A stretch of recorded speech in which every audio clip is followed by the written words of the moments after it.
Okay, hello again, everyone, and welcome. Thanks for joining us online today. I am Holly Banu. I'm Head of Membership and Engagement here at NCVO, and I'll be facilitating today's webinar. But the great content will be delivered by our trusted supplier, Zurich Insurance, who are the real experts in all things risk management. Over the course of the next hour or so, we'll focus on developing and embedding risk assessments for volunteers. We'll cover how to create and score a risk assessment, the law and how it applies, important roles and responsibilities, key considerations for volunteers, and the importance of ongoing monitoring and reporting. We're also going to cover some simple practical tips that everyone can do to make a difference. And before I hand over to the delightful Andy Tibbetts from Zurich, here's just a couple of housekeeping points for today's webinar. So firstly, we've enabled closed captions or subtitles for this webinar. You can turn these on and off by clicking the CC icon in the toolbar at the bottom of your screen. The slides that we're using today will be shared with you in a moment in the chat. You can download them and you can zoom in and out as we go along if that's helpful. We'll also share the slides with you in a follow-up email later this week, so don't worry about taking notes. The webinar today will be an hour and 15 minutes, and we will not take any breaks. We will have time to take questions in the final 15 to 20 minutes of the webinar. And to make sure that you don't forget the questions that you'd like to ask, you can drop them in the Q&A feature, which again, you can find at the bottom of your screen. Please limit your questions to risk-related themes, and to avoid us missing them, don't forget to pop them in the Q&A feature and not the general chat box. If there's a lot going on in the chat box, that can sometimes feel distracting. You can open and close it using the chat icon at the bottom of your screen. And finally, today's webinar is being recorded, but lucky for you, your camera and your microphone won't be enabled.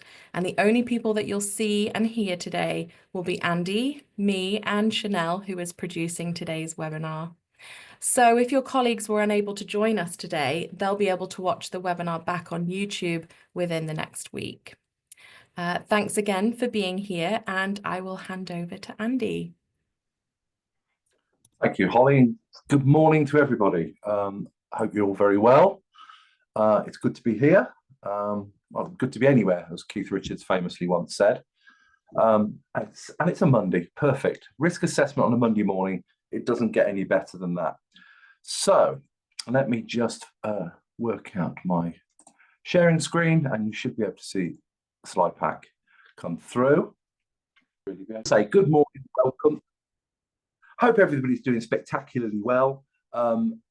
My name is Andy Tibbetts, and I am a risk consultant with Zurich Insurance, and I work for the Casualty and Business Resilience practice. Let me just turn my camera off as well, I think. Okay. Oops. As you can tell, I haven't used Zoom for many a year. Okay, so welcome one and all. And as Holly's already said in her introduction, effectively, the objectives of today's session is to develop comprehensive understandings of risk assessments and how risks should be managed. Hopefully we can learn how to include your volunteers in those health and safety risk assessments. We're looking to understand how health and safety law applies to volunteers. Don't panic, it will be light touch, because we don't really need to wade into the legal requirements. And also understanding the rights and responsibilities of yourselves, but also volunteers under health and safety law. So in order to develop those, to deliver those objectives, we should have an agenda. And there it is. So our agenda for this morning is we're going to look at risk assessments and an introduction. We're going to look at the legal requirements and how they apply. We're going to look at your organisation and volunteer responsibilities. We're going to get into the weeds of how we create a risk assessment. We're going to cover some key consideration for volunteers specifically. And also we're going to talk about ongoing monitoring and reporting And throughout this process, hopefully, I'll be able to provide some sort of simple, practical tips as we go along. And as Holly indicated, we're going to have a short Q&A session at the end of the presentation. So without further ado, let's get into the, some would say, magical world of risk assessment. And I'm going to start off by covering some myths and misunderstandings, which is something you shouldn't have to say at any time, but there we go. The first myth around risk assessments is that risk assessments need to be complex and long. This very first bullet point that I've dropped here, really, I wouldn't need to go any further than this, simply to say that we should always remember risk assessment should not really be anything more complicated than looking at what we do that can hurt people and stopping doing it, or controlling how we do it. It's really that simple. But effectively, the technical answer to this would be that risk assessments should be detailed and complex enough to identify and mitigate potential risks. And the complexity of those risk assessments should directly sort of be commensurate with the level of risk. The health and safety executive in the UK constantly talk about significant risk. So when we talk about people doing risk assessments in offices for paper cuts, you would have to say in anybody's world that's not going to be a significant risk. There's this perception that you can always reduce a risk to zero. Generally, this isn't possible. Risks exist in all activities and systems, and they can be managed, they can be mitigated, they can be reduced down, but to get rid of them completely is going to be almost impossible, if certainly impractical. You only need to do risk assessments for employees, not volunteers. We'll cover this a little bit more in detail, but effectively, risk assessments should be carried out for volunteer workers. Although they're not paid employees, they're still an important part of the organisation, and their health and safety must be protected. Conducting risk assessments for volunteers workers ensures that they're safe and any potential hazards are identified and managed effectively. It's all about trying to wrap everyone up in cotton wool. Health and safety is essentially just keeping people safe. We're not looking to stop work. We're not looking to interrupt productivity. I don't particularly like being referred to as the fun police, although a lot of people talk to us, health and safety people, as being the fun police and just looking out to stop it. What we're hoping to do is to assist in the productivity and the effectiveness of what are working, but hopefully dovetail into that and allow people to work in a safe way, because that's what we all want, really. We do, however, have to understand that, as with a lot of things, there is a legal framework behind this. And this is really why we do it. Some would argue that assessing the risks to people who work with us is something we should probably do, despite the fact that even if there wasn't a law, but there is, of course, a law. When we talk about the reasons for risk assessment, and in fact the reasons for managing health and safety, we often use these three compelling arguments for why we carry out risk assessments, why we manage our health and safety. Firstly, the legal. We have to accept that there are legal requirements in law, in criminal law in the UK, and it's been a legal requirement for quite a number of years. And it goes back to, our present health and safety format is based on a piece of legislation that became a law in 1974. Prior to that, there were, the Office, Shops and Railway Premises Act of 63, the Factories Act 61, all good stuff. So it's been, it's been there for a long, long time. And there are legal requirements. If we get it wrong, if we're considered to be responsible, there are financial and criminal sort of issues that will come along with that. The moral argument is an interesting one. I think any reasonable person would argue that it's morally unacceptable for an employer to expose their employees to hazardous situations due to their work. I mean, effectively, you know, it's got to be considered a good thing for people to come home from a day's work with the same amount of fingers they started the day. That's putting quite a sort of a simplistic thing on it, but morally, and obviously this is based in common law, you know, the duty of common law we have to our fellow man. So it's, yeah, moral is quite a persuasive argument. And then obviously the financial, which I think is probably also quite important. If we get it wrong, there are criminal, there are civil ramifications from that. Breaking the law does carry fines, does carry prison sentences, etc. So, you know, there are those three persuasive arguments as to why we manage our health and safety. And in this case, why we're carrying out risk assessments, because risk assessment is a proactive tool for us to look at our activities and say, well, how's it going to harm people? And that's really all we're doing at this point. So from a legal point of view, these two pieces of legislation that I've dug out here, the Health and Safety at Work Act 1974, in a nutshell, that basically says that you have a legal requirement, employers have a legal requirement to manage health and safety. With that lovely phrase, it shall be the duty of every employer to ensure, so far as is reasonably practicable, the health, safety and welfare at work of all his employees and persons not in his employment who may be affected. I'm sure you probably noticed that in 1974, it was obviously assumed that the leader of business and the employer would be a man. So that's an interesting little historical side note. So that's basically the Umbrella Act. Other regulations in the United Kingdom are introduced under the Health and Safety at Work Act.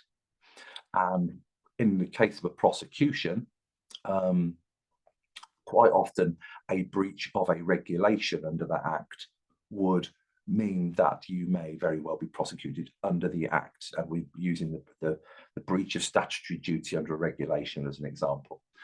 The other key piece of information, legislation I'd like to just raise quickly is the Management of Health and Safety at Work Regulations 1999, because these put some flesh on the bone of the Health and Safety at Work Act. They actually tell us how to manage health and safety. So one basically says you have to do it, the other one says this is how you do it. And the key part of the Management of Health and Safety at Work regulations is that every employer shall make a suitable and sufficient assessment of the risks to the health and safety of his employees to which they are exposed, etc., etc. So that is Regulation 3 of the Management of Health and Safety at Work regulations. It's basically saying you need to do risk assessment. And it will talk about. So we're going to talk about some of the terminology used in those two pieces of legislation because they're quite important. First off, the Health and Safety at Work Act talks about reasonable practicability, and this goes back to the first slide we looked at, myths within risk assessment. Reasonably practicable is a difficult concept.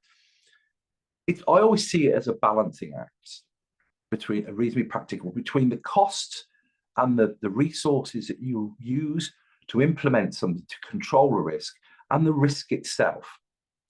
Because what the UK law does is this is almost a defense, because what it can say to us, it can allow us to mitigate our compliance to a certain degree by taking cost into consideration. So you're going to spend thousands of pounds on controlling a risk that is tiny and slight. You could argue that, well, we won't do that because it's not reasonably practicable to do so. So it means basically that an employer or duty holder must take measures to mitigate the risk, and they could take into account the money, time, or effort and make sure that that is actually proportionate to the risk we're trying to control. So that is what, when we look at controlling risks, as we will do later in this session, we will see that we talk about controlling risks to a reasonable, practicable level. Now, from a side note, this is really important to notice that obviously an awful lot of the health and safety regulations post the Health and Safety at Work Act, certainly from 1988-89 onwards, an awful lot of our health and safety regulations were born out of our involvement with the European Union. And interesting as a side note, that across the European Union, we're pretty much the only country that ever implemented our health and safety regulations and used reasonably practicable. Most of Europe, you will find that health and safety regulations are absolute duties. Absolute duty being you shall do it. So in the UK, we do have this almost this little bit of a caveat that if we can post an incident, we can actually say, look, we took all steps we possibly could without financially crippling the organization. And you know, on the balance of probabilities or etc. within a court, they may accept that we've taken steps that are reasonably practicable. So far as the complexity of risk assessments are concerned, the legal requirement for a risk assessment is that it should be suitable and sufficient. And that basically means that the assessment needs to be appropriate to the nature of the work and the level of risk. Okay. Just a quick word here on organisation and volunteer roles and responsibilities. When we're doing risk assessments, it's crucial to understand the different roles and responsibilities involved, because everybody plays a different role and everybody plays a vital role in ensuring that everybody is safe and secure. Now I'm going to show you some roles and responsibilities on the next slide, and I appreciate that in small charitable organisations you're unlikely to have this sort of complexity of management, but just as a taste, excuse me. So everybody plays a critical part in ensuring health and safety. Key roles within any health and safety management system would include obviously management and leadership. Most of the health and safety laws are going to be framed around ultimate responsibility, sitting with what they like to refer to as a controlling mind, somebody who is, you know, is in charge. Line management, we're also looking at, where the senior management has delegated management along the line. That may be line management, it may be those in supervisory positions. We may be using external or internal safety officers or health and safety representatives. These people will obviously be key in the risk assessment process because they will be bringing a certain degree of additional competence to that. And then obviously volunteers. These are task performers, and it's really important when we're talking about employees or volunteers, or anybody who's actually at the coalface of work, who's doing the sharp end, because these are the people we're doing risk assessment for, because they're the people that are doing the work. And yes, we're looking at controlling risks to members of the public and others who may be affected by what we do, but it's really important to remember that and engage with the people who are doing the work, because more often than not, they will know what they're doing and they will know what the hazards and the risks involved in the business that they're doing actually are, which is why we always talk about introducing people and getting them involved in the risk assessment process. And I would highly recommend that. Obviously, volunteers, the same as employees, have legal requirements under those same pieces of legislation that I've already name checked.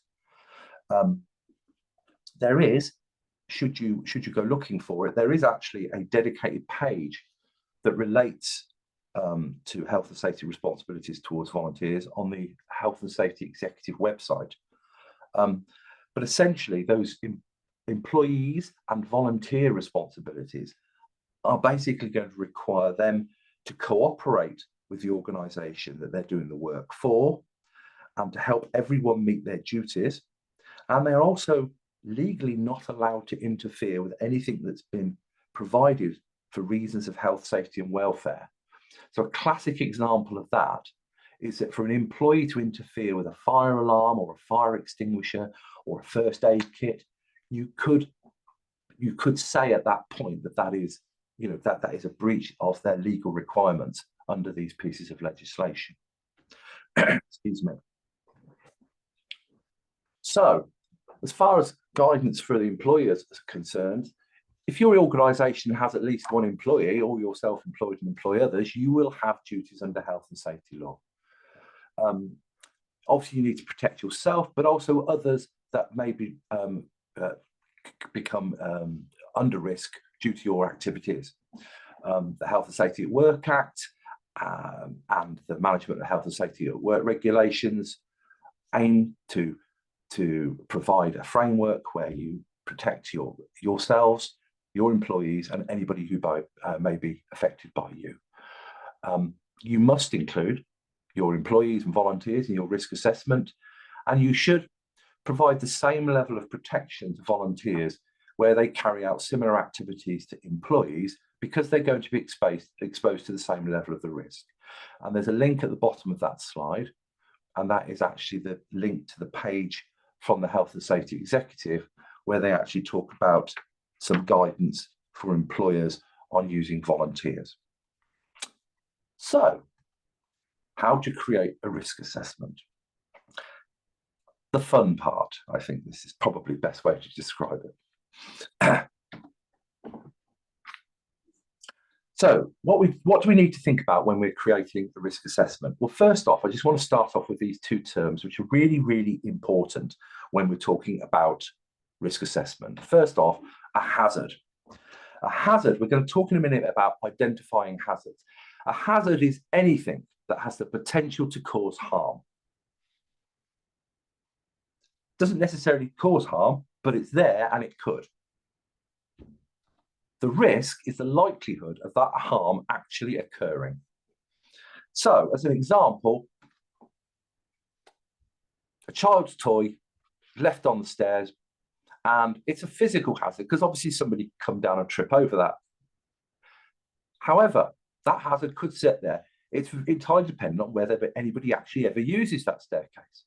If it's a disused building and a disused staircase and nobody's ever going on it, then it's obviously going to be an awful lot less of a risk of it occurring, because the risk is obviously, in this case, is the possibility that someone might trip over the toy. And it happens a lot, as we know, in the home, there's an awful lot of accidents caused by trip hazards on the stairs. And cats, who people tend to get cats that are the same colour as their stair carpet, which is, is asking for trouble if you ask me. So in summary, the toy on the stairs is a hazard, but the chance of someone actually tripping over that hazard and it causing loss is the risk. So there's those two important terminologies there. So we're going to look at a simple framework for carrying out risk assessment. And there are many, many ways to do this. The way that we like to talk about it is this 5 steps to risk assessment process. And the reason that people like me like this one is because this is the method that's promoted by the Health and Safety Executive, who in a lot of cases are our regulator in this case. So therefore, if we follow their guidance, we're probably in the right ballpark to provide a reasonable level of compliance. So we're going to step through this 5-step risk assessment process. But what you can see here, the top number 1, we're identifying the hazards. Remember, that's anything that has the potential to cause harm. Secondly, we're deciding who might be harmed and how, to the population that may be exposed to this hazard and how that may affect them. Number 3 is quite critical and probably the bit where we get into the weeds a little bit, because that's where we're looking to evaluate the risk of that hazard occurring. That's where we're looking at the probability of it happening and the severity if it does happen. We're recording the significant findings at step 4, mainly because it's a good practice to do so. If we've got records of risk assessments post-accident or injury, it helps with our defensibility. A written risk assessment, particularly if we've worked through it with our employees or volunteers, is a good way of communicating the control measures when they're in a particular role. And also, recording the significant findings is a legal requirement for anybody who employs over 5 people. At step 5, we're reviewing the monitoring the whole process regularly. Risk assessments, we probably want to be reviewing them if there's ever any change. We'd certainly want to review them if it's post-accident, because we want to see what went wrong and what additional control measures we may want to employ. And then obviously it all goes round again. It's obviously a cycle. So let's have a look through these. Step 1. There's already Cochrane song that starts like that, as I remember. Step 1, identify the hazard. I'm not going to try and sing it. Essentially, and on this slide, you can see, the sort of myriad of different types of hazards there may be. In most cases, we're going to be looking at the sort of the safety ones and the ergonomic ones. Psychosocial risks is becoming more and more prevalent, but essentially we're looking at those sort of more physical hazards. How do we identify the hazards? Well, basically, we look at our activities. What are we doing? We're looking at what we're doing and we're thinking about what are the hazards. So what within we're doing, whether it be an event, an activity, a workplace environment, because you could do risk assessments on any of those things. You could do a risk assessment on a task. In most cases, and particularly with the kind of environments and the kind of work that this group is doing, it may very well be that you'd carry out a risk assessment for an event, or maybe you'd have a risk assessment for the sort of activities you genuinely do, because you don't necessarily have to do a risk assessment every time. You can have, if you identify the hazards that your employees or volunteers are exposed to, you can put together a risk assessment which is generic in nature and maybe just tweak it if there's any change. But when we're looking at what we're doing, we're identifying what hazards there are, so how people are doing the work, what equipment they're using, what substances they're using, what work practices they're following, the general state of the work environment that they're actually working in.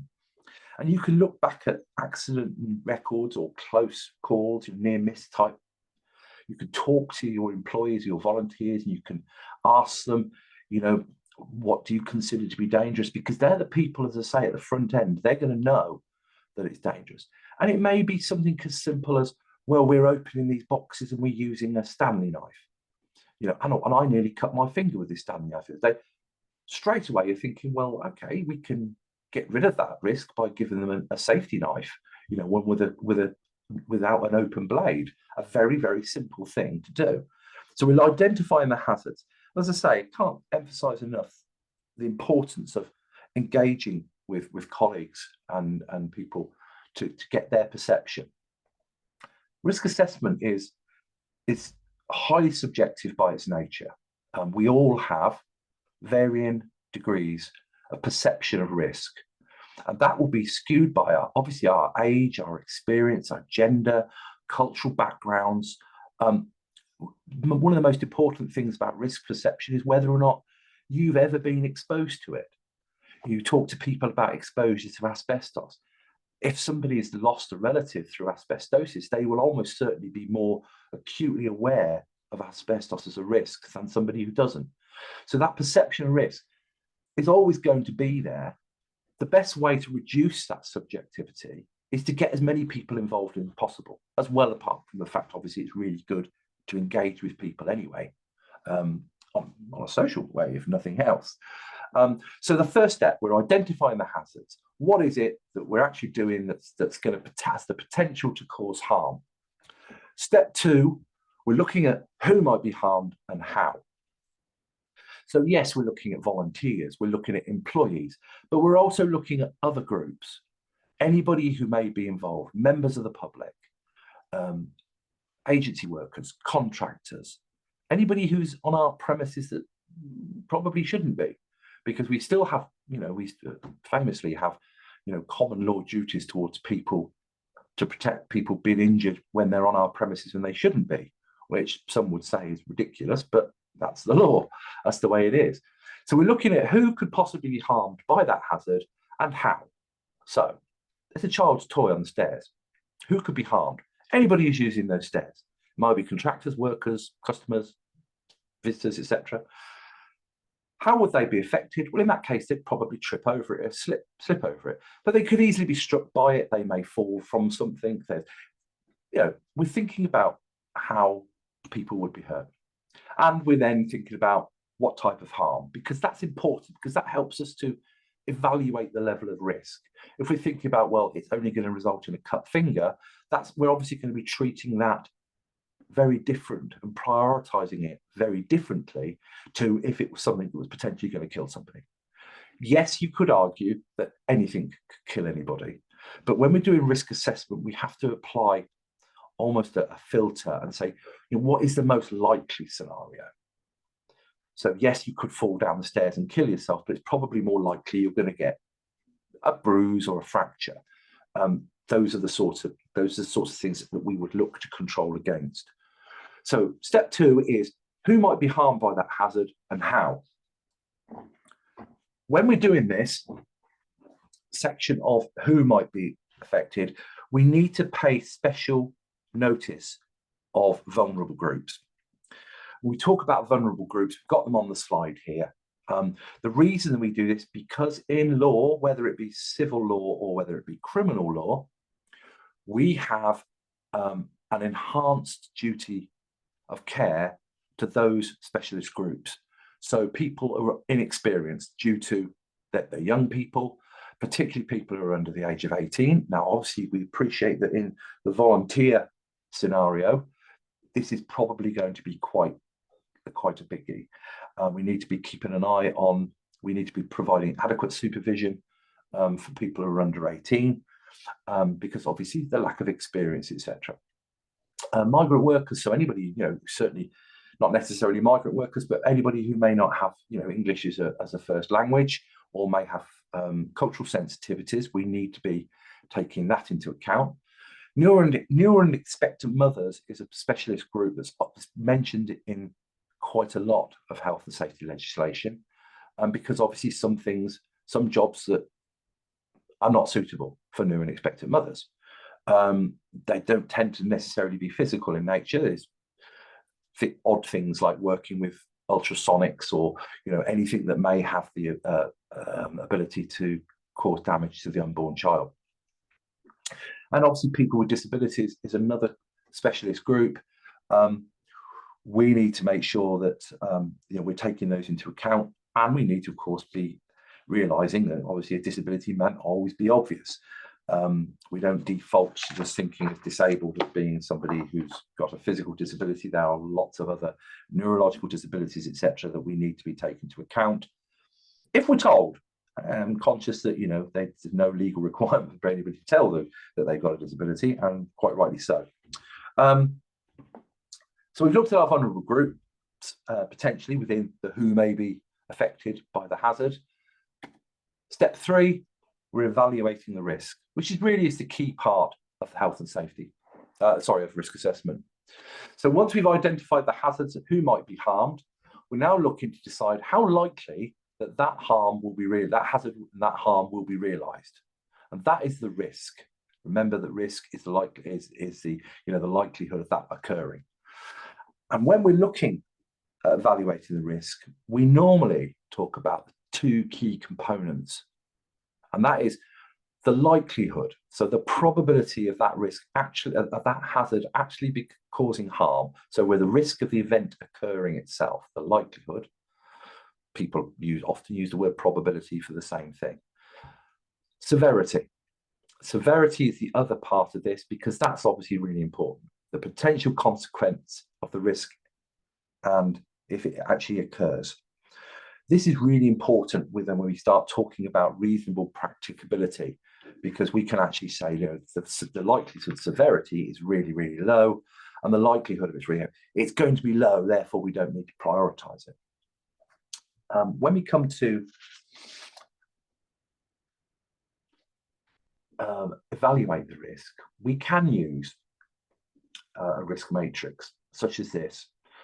Now, straight away, I'll caveat this by saying there is no legal requirement that requires you to do this. The requirement of the law really would be covered by those 5 steps. So when it comes to this, you can Simply put, you can say the child's toy on the stairs is a hazard. We've looked at it, it could affect visitors and employees. And when it comes to evaluating the risk, we could say it's quite likely, and if it did happen, it's probably going to be a medium risk. So that from that, we could just say it's a medium risk. It's not low, it's not high, it's it's a medium risk, or it might even be low. The reason that people use these matrices to help them is it kind of helps with the decision-making process. And you'll see from this example, this is one of many, by the way. There are 20 by 20 matrices, there are 3 by 3, there are 40 by 40. This is a very simple 5 by 5 matrix, and you'll see that on the vertical axis, y-axis, I believe, if I remember my earlier years,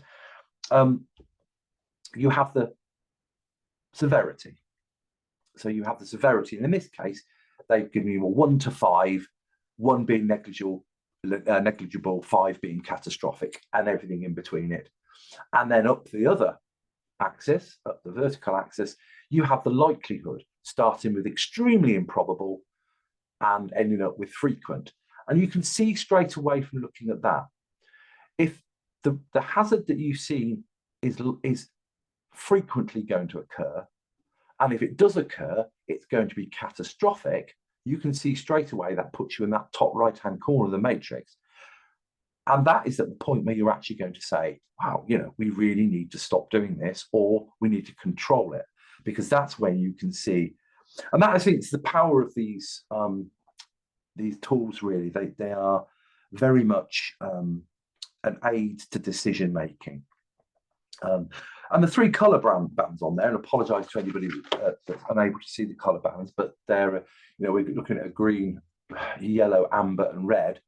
And what you'd quite often have is you'd have some verbiage around what those figures actually mean.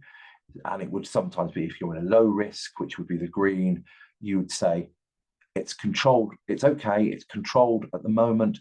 However, if you can control it further, brilliant, because obviously our aim in life is to get rid of the hazard completely. That would be a splendid thing. But as we said right at the start, that tends to not be practical. And then those medium things, when we're looking at a medium risk, we'd be looking to control the risk further if we can.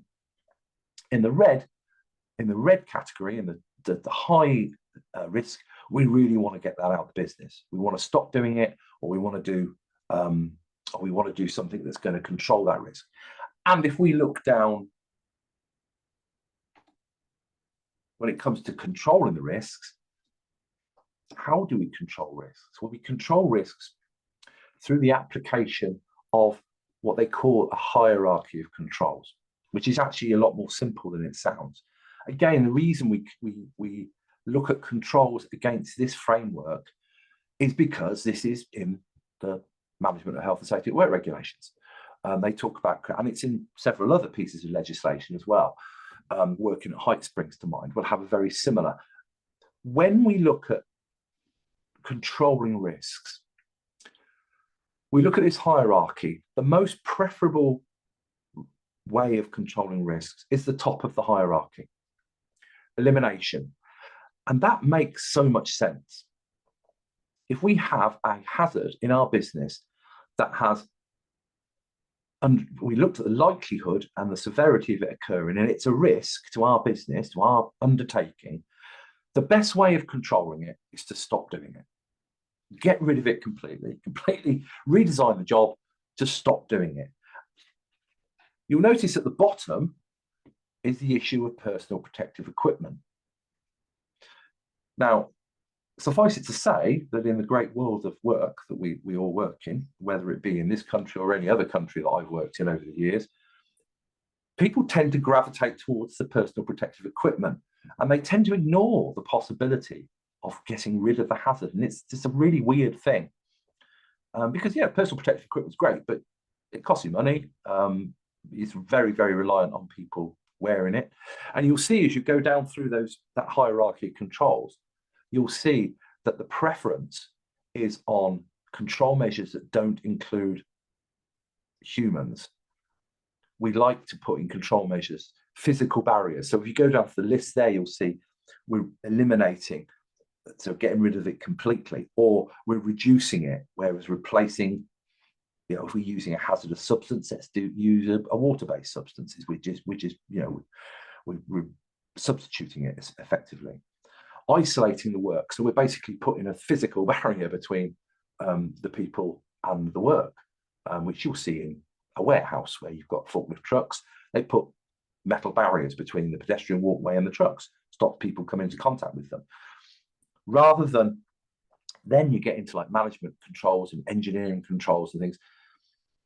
What the preference is to use control measures that don't rely on people, because people make mistakes for various reasons, for all the same reasons that we said earlier on about perception of risk. Everybody's different, everybody does things differently. And as we know, young people take more risks than older people. Young men tend to take more risks than young women, which is why traditionally, not so much anymore because it's against the law now, but we used to see preferential car insurance premiums for lady drivers. Is that because lady drivers are better drivers? Well, technically, yes. The reason that is because young men, because they'd like to take risks, were having more accidents. Therefore, their premiums were higher.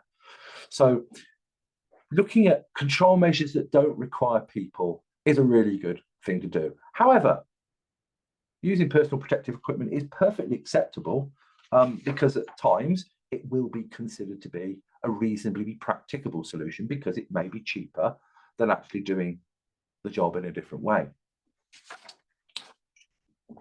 Step four in the risk assessment cycle, we need to be recording the significant findings of the risk assessment. There's a legal reason for this because recording risk assessments is contained within the management of health and safety at work regulations. If we're using a standard template, it helps to standardize and makes life a lot easier. If you can standardize everything, you can see that we're all working off the same hymn sheet, as it were. And risk assessment records could often be presented as evidence in criminal civil cases. I'm sure you may be aware that whenever there is a case, whether it be criminal or civil, there is a disclosure list of documents, and those documents will normally be things like accident investigation records, training records, but the record of the risk assessment will always be on that disclosure list. Communication, we need to be able to communicate the findings of risk assessment to the people on the sharp end who are actually doing things. We need to be in a position where we can say, this is the hazard, this is how we control it. If you do this, you're reducing the risk of it happening. And obviously we need to be keeping records, as it says there, for a minimum of 6 years. It's important that we keep these things because there's usually a strict time frame of applying to these disclosure lists. So it's good practice to have written risk assessments. I will also say that there is a legal requirement that you record the significant findings of risk assessment if you have 5 or more employees. That is technically true. However, I'll give you an example in the construction industry. If you are a construction company that's building a housing estate and you employ a small cleaning company to come and do the post-construction clean down of houses, and they come into tender for the work, the health and safety guy from the construction company will say, I want to see your risk assessments. And the contract cleaner guy will say, I only employ 3 people, so I haven't got them written down because I'm not legally required to do so. He is absolutely right at that point. However, he won't get the contract because the contracting company will have on their procedures that they have to see the risk assessments from companies. So it's always worth having risk assessments written down. Step 5, then, we need to regularly review and monitor the risk assessments. We need to evaluate the controls that we put in place to make sure they're working. So when we review and monitor our risk assessments, we should be taking into account our claims experience. Have we had injuries, etc.? If we've looked at a hazard and we said that the risk of it happening is really low, and then we've had 3 instances of it in the last month, then obviously we've got our likelihood figure needs to be adjusted accordingly, because we've obviously got it wrong.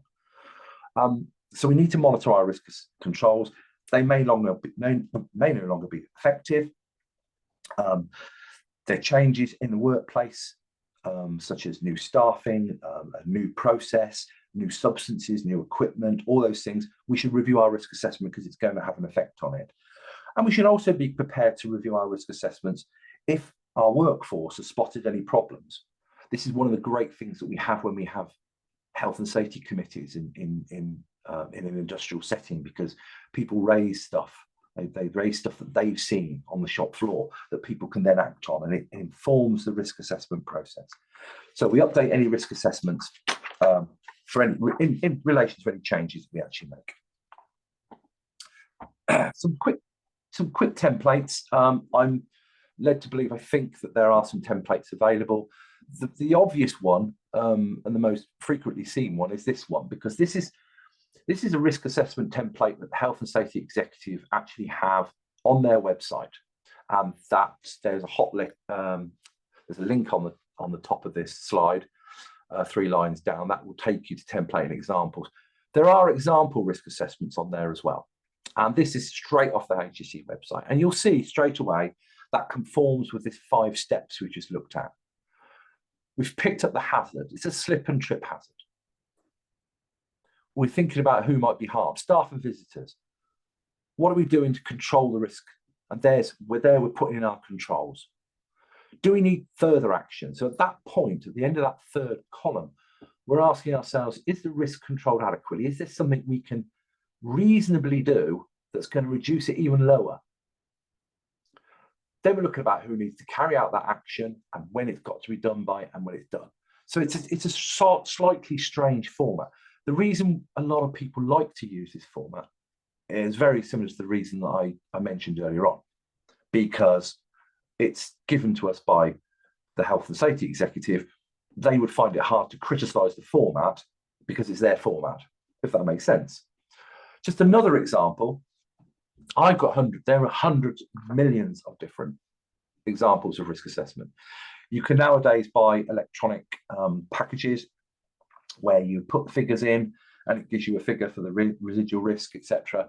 They all do the same thing, because the bottom line is, when it comes to evaluating the risk at that step 3 on the risk assessment cycle, is you are still using your perception of the risk.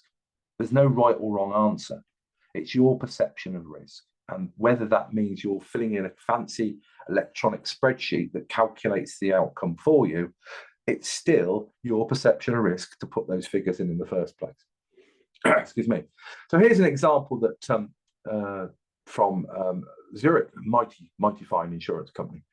And this one is been put together by a colleague of mine. It's litter picking by volunteers. I'm sure there's people who are involved in this. It's a nice, straightforward example. We're saying what this risk assessment covers. That risk assessment, it's important, I always think, to establish the boundaries of your risk assessment. So we're saying, what the actual activity is, and we can put there the location where it is. We could put who's completed the risk assessment, and we could put like a 12-month date on that, hence for review. And as I say, important to review it if there's a change.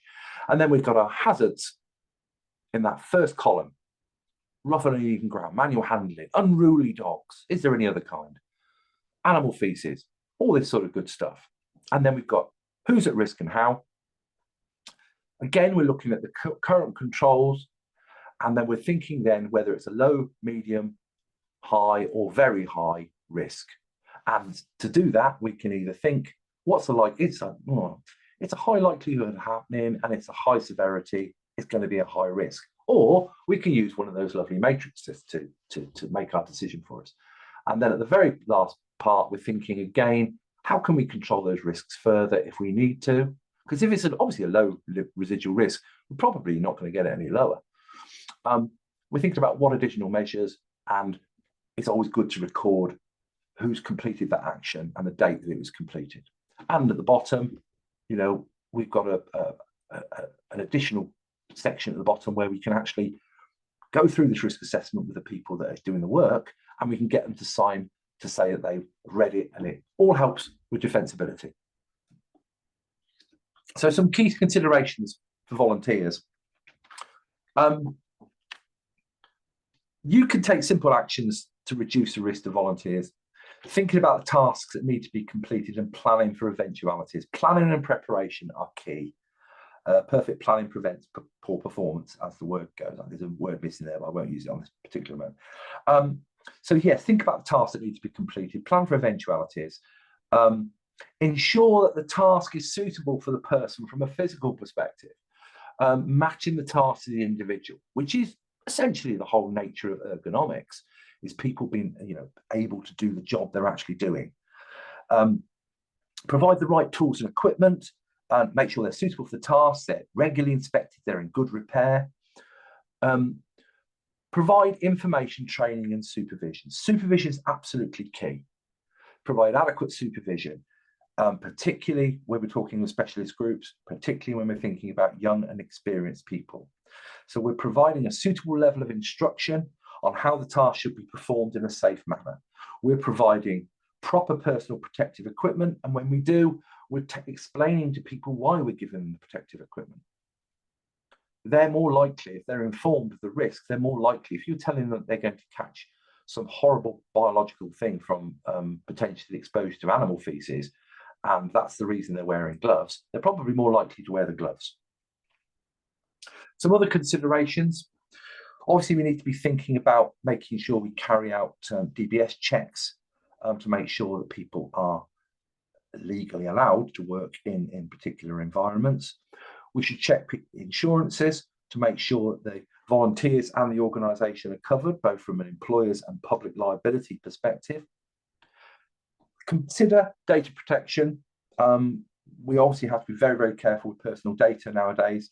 We need to make sure we're complying with GDPR, etc. So that's really important that we protect the data. And then finally on there, I've got a brief mention of Martin's Law. And I've been asked to look at this because it's very new. It's very hot off the press. Effectively, let's throw the slide up, because this could become quite important within the charitable sector, particularly when we're looking at events and venues for events. This obviously, Martin's Law, is very new, very hot off the press. It's basically came as a result of the Manchester bombing a couple of years ago, where some fabulous campaigning resulted in an act of Parliament. And in this case, unlike many of them, it actually went the whole way, and it actually received royal assent, therefore became law in April, which is great. Some important things here. Basically, what it's asking us is that certain premises and events will be required to consider and, where appropriately, take steps to reduce their vulnerability to acts of terrorism. So I say this became law in April 2025. You'll find that these kind of pieces of legislation tend to come in either April or October. I couldn't tell you the reason for that. There is a 2-year cooling off period to allow people to implement. There isn't even a regulator for this at the moment. Security Industry Authority is going to appoint a body to oversee this, which I think is going to be great news for the Health and Safety Executive. But it's so new that it hasn't even been done yet. So we don't even know who's going to be regulating it yet. But we know that regulator will be appointed by the Security Industry Authority. And they will guide, and they will advise people. I suspect that when they do establish this group, there will be lots and lots of guidance going out there, telling people the sorts of things we need to do. This law will apply across all the UK, and it includes entertainment venues, shops, public buildings, education institutions, etc., etc. It will introduce specific obligations for these venues and events to ensure their preparedness for potential terrorist threats. And basically, it's established 2 tiers for these events and these venues. and that will be the standard tier, which will be 200 to 799 expected attendees, or the enhanced tier, which is 800 plus attendees, where you've obviously got an enhanced level. So what we're saying at that point then, really, this is going to apply for events and venues where we have an anticipated attendees of 200 or more. And just a little bit more on this, really. And I appreciate this is a whistle-stop tour. There will be more coming out about this. We at Zurich produce what we call risk insights, which are available on our public websites. There will be a risk insight on Martin's Law. I was reviewing one of the final drafts of it a couple of days ago, so it hasn't been published yet, but it will be. And there will be lots of helpful advice coming out over the next sort of between now and when it bites in 2 years' time. The legislation is so new, its applicability is still a little bit unclear. The regulatory body, as you say, hasn't even been established. What we're actually saying, though, is the duty holder will be the person who's responsible for the premises or the event. They will need to fulfill their responsibilities based on the tier they're in, whether it's the standard tier or the enhanced tier. We're awaiting details, as I say, but really this list I've put on here is the considerations we should be thinking about for events when it comes to the potential attack from terrorism. And it's simple stuff: being alert to suspicious activity, looking at where we're vulnerable, being security minded, and particularly in communications, particularly in the great world of social media, encouraging and enabling a security culture, thinking about how our staff would respond, thinking about emergency response, considering it within our risk assessments for an event, thinking about staff training, and obviously what systems and processes we need to mitigate these threats. Now, I appreciate that's quite a whistle-stop tour. However, it's good to mention it. We've got 2 years before we get to April 27 when it will be actually implemented.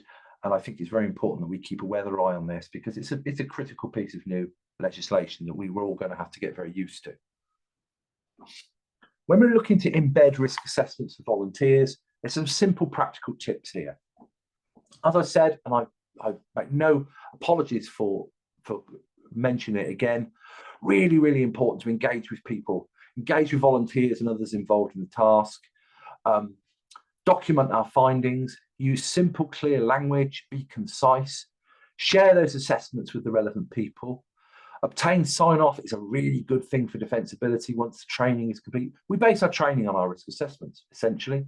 Make those assessments easily accessible, regularly review all of those assessments. So key takeaways: when we're looking at a risk assessment, we're examining the task and the activities, assessing the task and activities logically and systematically using the 5 steps approach, because that's the best way of doing it. Talk to and include people. There, I've done it again. Record, communicate, and keep your significant findings. Monitor your control measures. Review and update regularly. Additional resources are on the slides. I don't know if Chanel and Holly have distributed. I presume you have. There's some things there. Aforementioned Zurich News and Risk Insights is the stuff that we put out. There's a myriad of stuff out there. The Martin's Law will get added to it very shortly, I suspect within the next few weeks. There is a section on the HSE about managing risks in the volunteer section. There's obviously our defensibility guide. There is the NCVO site, which is great. It's got some really good stuff in there for risk management and etc. and risk registers. And also provided a link there for the Home Office for their Martin's Law fact sheet. There is quite a lot in there. So apart from that, thank you so much. I will turn off my screen and no longer get stressed about my presentation not working. And I will put my camera on so you can see that I'm not an AI. And there I am. Thank you. Thanks so much, Andy. Great. You're getting lots of thumbs up and claps as reactions. I need to get out more. We'll give Andy just a very quick breather before we move to the Q&A portion of the webinar. And I'll briefly remind you that NCVO is a membership body, and it's great to see so many of our members here today. And I can also see that there's many of you who are not yet members, and I would like to change that. Our community is made up of 17,000 voluntary organisations of all shapes, all sizes, and all missions. And we have members in every county of England. They represent the depth and the diversity of community action that makes a huge impact on civil society. We're really proud that 90% of our members are small charities. And that we can also offer them a very generous free membership offer. So that could apply to you. With membership, you'll get tools and resources that will save you time and will save you money. But most importantly, when you join NCVO, you add your voice to ours. And we work together to improve conditions for volunteering and to make a difference together. We couldn't do any of the great stuff that we do at NCVO without the contribution of our members. And that includes free webinars like this. So if you're not in membership yet, let's change that because we need each other, I reckon. Email the team today to learn about your options for membership, and Chanel will put that email address in the chat. Okay, so let's look really quickly at, we've had a lot of questions come in, Andy, and a lot of these questions have kind of the same themes and stuff. So we'll just move through a few of them. First comes from Haley. Our volunteers plan and carry out their own events, sometimes at higher risk locations than our usual workplace. Would it be reasonable to ask them to carry out their own risk assessments, or what's best practice in this area? Okay, I think we'd be looking at, I mentioned briefly the use of generic risk assessments. So you're actually looking at what you're doing. But it's also equally important that that risk assessment can also be dynamic.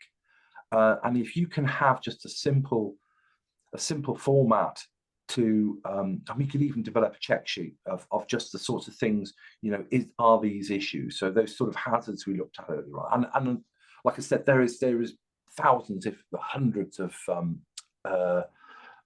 things available online, etc., that you can do that. And it's good practice to carry out those risk assessments, and then that's therefore the people carrying out the work can actually do it themselves, because you're not necessarily going to be there. People are working on your behalf, but you might not necessarily be there all the time. So yes, I think that would be good practice. Yeah. Brilliant. Thank you, Andy. The next question, I think I've seen at least 6 variations of this question. So from Naomi, do the same laws apply if the organization is run and managed only by volunteers? So for example, there's no one actually paid staff representing the charity or the voluntary organization. What's your recommendation there? The recommendation there is, and I think we mentioned it quite early on, is that, and I think if you go to the HSE website, that link there that talks about volunteers, is there's a strong message that you still are going to have liabilities. You're still going to be responsible to a certain extent if people are carrying out that work on your behalf, even if they're not direct employees, if they're a volunteer basis. I mean, it's a tough one. It is a tough one, but I think, yeah, the simple answer is yes. You're almost certainly going to be. We all have these, responsibilities, unfortunately, and those responsibilities will differ depending on what we're doing in our organisation, and hence why we talked about roles and responsibilities early on. Obviously, the senior people in an organisation is going to have a lot more responsibilities. The important thing to remember is that all of those levels will all at some level or other, they will all have legal responsibilities. And yeah, volunteers, best way is probably to treat them the same as you would employees, and from a health and safety perspective, as you would as well. We always say this to people who employ contractors and subcontractors. The best way, agency workers, the best way is, rather than having several tiers of different, just think that we're going to risk assess these people because whatever, whether they're direct employees or otherwise. Sorry, I can make an answer a question go for hours. That's quite all right, don't worry. Okay, the next question comes from Leanne. What if your volunteers are not following the risk assessment principles? What would you recommend there? I don't like to propose violence of any kind. Well, interesting. We looked at the hierarchy of control earlier on, where we talked about eliminating, going all the way through to issuing people with personal protective equipment. When you see other versions of this, particularly in America, you will see they add an extra level, which is discipline. There is a point where people are not going to work within, the control measures. You're training people to do a job safely, and the way you've identified those safe working conditions is through the risk assessment process. If you're then saying to people and they're still not following it, you've really got to think about discipline. Now, obviously, if these are direct employees, that's a lot easier, because you will habitually get people who are given written warnings. Construction sites nowadays habitually use red and yellow card systems, or 3 strikes. If you 3 strikes for not wearing your helmet on site, you're off site, all that sort of thing. It's tricky when it comes to volunteers. If I suppose the answer is going to be, if people are doing something and they're doing it not safely and they're going to cause themselves harm or other people harm, you really need to stop them doing it, and you're just going to have to cut them loose. Because obviously you can't give them a written warning because they're volunteers. So it is a bit tricky. But I know what he's saying, and it comes down to that unruly youth quite often. I'm sure we all were once upon a time. Excuse myself. Great, thank you. I think that speaks to the importance of buy-in actually across your pool of volunteers. Yeah, get people on side. And I spoke to, I think, somebody a couple of days ago in preparation for this. I've always thought that we should be teaching health and safety to kids at primary school, because they go through primary school, secondary school, further education, whatever it may be, and they hit the workplace. And rather than hitting the workplace informed about health and safety, they hit the workplace in a state where their compliance or otherwise with health and safety is probably going to be completely dependent on the people they put them to work with on the very first day, because they'll go into a factory, and then people are not wearing their eye protection. They're not going to want to wear their eye protection because they want to fit in. Whereas, of course, if they thought, well, the reason we're doing this is because there's stuff flying around, it might get in their eyes. People are more informed, they're more likely to comply. That being said, supervision needs to be stronger with inexperienced young people, because young people do stupid things. That being said, old people do stupid things as well, but more likely than that. I'm not just defending my generation. Great. Okay, the next question is an interesting one from Rhiannon. Many of our volunteers have health conditions. So, for example, people who are living with cancer, liver conditions, etc.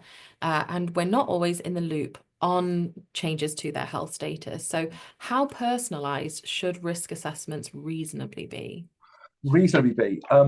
I think there was, again, on one of the slides, we did mention briefly that obviously they're under no obligation, and we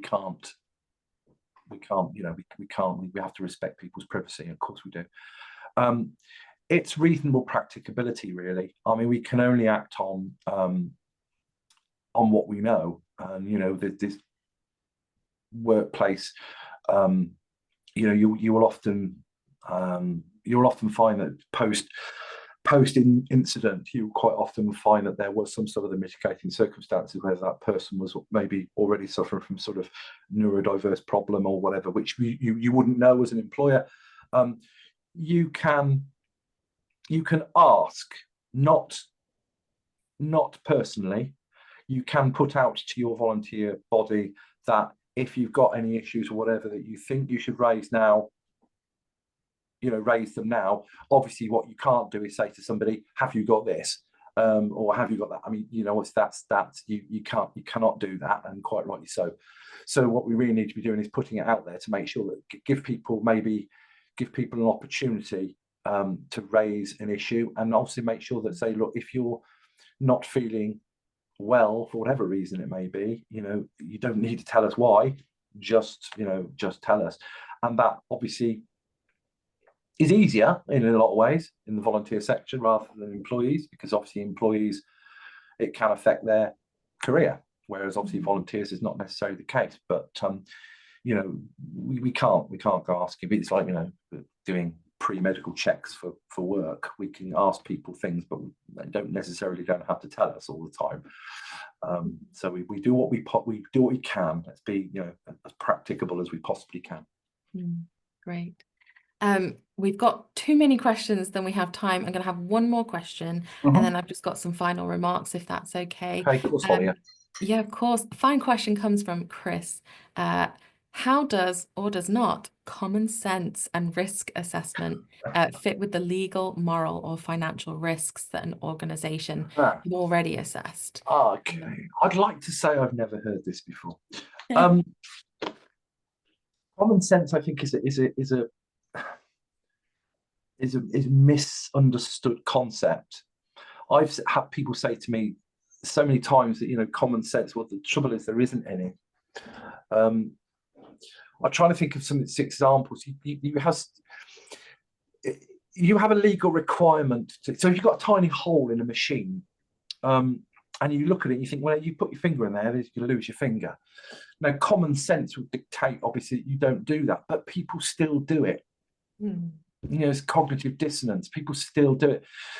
Thank you, Steve. There you go. The problem with common sense is it's not common, and that's actually, thank you for that very much, Steve, because that is the phrase that I was looking for that answer, because it isn't that common. You have to accept that people do stupid things, and for no reason at all. For example, a couple of days ago, I was making a cup of coffee. I made a cup of coffee, came up to my office, sat down, I hadn't put the coffee in. You know, you just do things on a daily basis. You just, for whatever reason, you don't think. So I think that is a great answer from Steve. And just to add to what you were saying there, Holly, that I really appreciate this. I've been looking at these questions, and I'm really sorry I can't get around to them. But there's so much there. But I really appreciate that. That's great, and it's been good. Thank you so much. Great, thank you. All right, there were many more questions, including follow-up questions that I was seeing in the chat. And just to reassure you, we will deploy some AI, scrape all of these questions, and make sure that your follow-up email that you'll get from attending will be really juicy with even more insights for you. Thank you for joining us today. Today's webinar has been delivered in partnership with our trusted suppliers, Zurich, who provide, as you've experienced, excellent insurance advice. They provide packages to charities, social enterprises, and to community groups of all sizes. They have a fixed package for organisations with an income under £300,000, where cover includes £5 million of public liability, including cover for volunteers. This also covers personal accident and up to £10 million of employers' liability. The QR code on your screen will take you to further information about how Zurich can help to support your organisation. And in our final minute together, any second now, a snap poll will appear on your screen. There we go. That's what it looks like. I'll just move that over here. This is for your initial feedback on today's webinar. And if you have time, we also have a short feedback survey, which will appear in your browser as you leave the Zoom call. And we'd be really grateful to hear from you. Massive thanks again to Andy and to all of you for your participation, and have a great day.